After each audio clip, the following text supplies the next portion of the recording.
1. Mr. Speaker, ladies and gentlemen, more than the economy and capitalism, medical research and development is a really expensive and challenging process because big pharmaceutical companies, often headquartered, funded, and denominated in the West, like the like of Pfizer, Johnson & Johnson, Merck, and GSK, have every incentive to gatekeep access and use their first mover advantage and huge size and scale, given their fat balance sheets and income statements, to gatekeep research and make this something that only developed countries, particularly Europe and the West, will be able to do, pushing developing and emerging markets and smaller countries like in our side of the world at a particular disadvantage.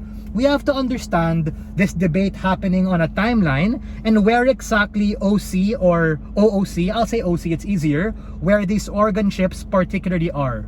In the status quo, given that this is a value judgment motion, the reason why we even have to heavily fund it is because it's really fucking expensive in the status quo, meaning a lot of the path and outcome dependency of GovBench as a whole is contingent on this magically and hopefully becoming particularly cheaper in the long run.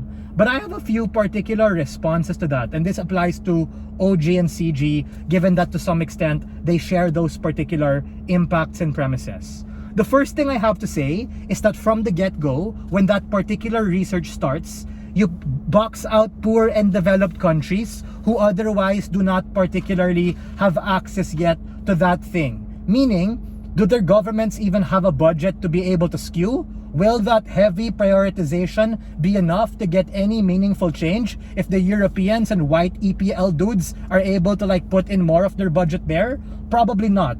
That in and of itself discourages them to be able to get into that game, and on the comparative and side proposition, you allow these particular people to gatekeep the prices of these particular drugs at the point in which you are able to be particularly successful with OC. The second thing I have to say is you skew who particular stakeholders are literally able to afford it. Even if, sure, developing countries are able to particularly do that, it's quite hard to buy the idea that they'll be able to compete in any meaningful way against other people.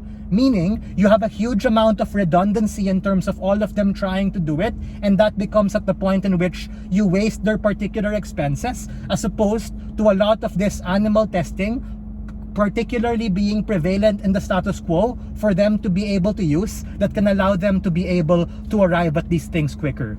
Thirdly, we think that given that they particularly have a limited budget, we have to understand what might happen. Because it's like we need to take note that there are certain diseases and certain nuances in medical technology that affects Asians and people from other parts of the world particularly more. Meaning, if you're in an EPL nice country, they don't have Ebola anymore. They don't have malaria. They don't have cockroaches and mosquitoes. But in our side of the world, these are realities. So, if this OC is particularly being tested for certain diseases and certain medicine that primarily affect majority of people, you skew that particular research away from these developing countries being able to do that in their own locale. Why is the comparative better? The comparative better is that we already have an abundance of particular animals, primarily because we really use them for food supply as well. Meaning, we're able to hit two birds in one stone.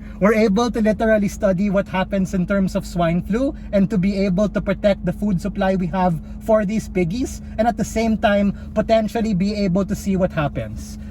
My strategic observation about top half, and this is alluding to opening opposition, is that opening opposition, yeah, they're correct about these organ chips and how, hey gang, we're particularly gonna need more organ chips to be able to do that. But it kind of stops there, right? Let me make it out and demonstrate what happens. Simple math. How many organs does the human body have? I think 75 to 80, I'm not sure, less than 80. How many animals are we talking about?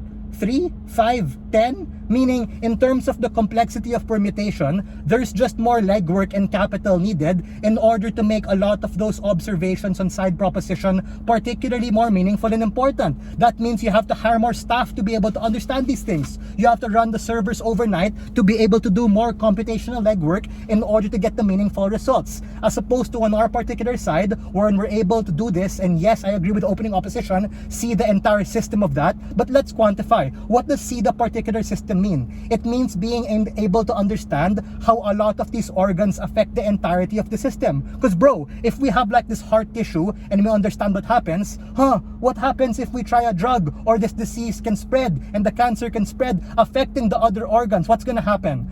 I'm not a scientist guy, but I do know the complexity of human biochemistry and physiology that particularly affects all of these organs, and this particularly affects the way we're able to understand diseases, especially diseases which affect our side of the world more than the white people, and ultimately the particular drugs we're supposed to take. Because I saw this episode on House before, and there are certain heart medicines that particularly are different for Filipinos or African Americans as opposed to white people. Medicine is complicated and particularly interesting. What else have we proven, particularly coming from our side? What are the impacts of this? Number one, we particularly are able to allow everybody the access to it. Because my flip on the idea of closing government wherein they doubled down on animal welfare is, bro, who cares, man? I'm willing to kill all of the pigs in this world if that means we're able to somehow have a step forward in terms of being able to prevent heart disease and be able to get one step closer in a meaningful way to be able to solve cancer. And the POI raised to PM still stands. My guys, we have ethical standards, PETA, PETA 2, all of them foaming in the mouth. These particular farms and medical agencies have every capacity to do these things well. Because if the animal is stressed or they die, then you won't be able to get meaningful results that are able to replicate how it would be for a human. So, in the worst case, I think it's simple to weigh as an average person that the insights you're able to get for studying these particular people at the expense of these animals is just a trade-off we're particularly willing to make in as much as we like lechon and these particular individuals. For all of these reasons, we are very proud to stand on side negative. Thank you.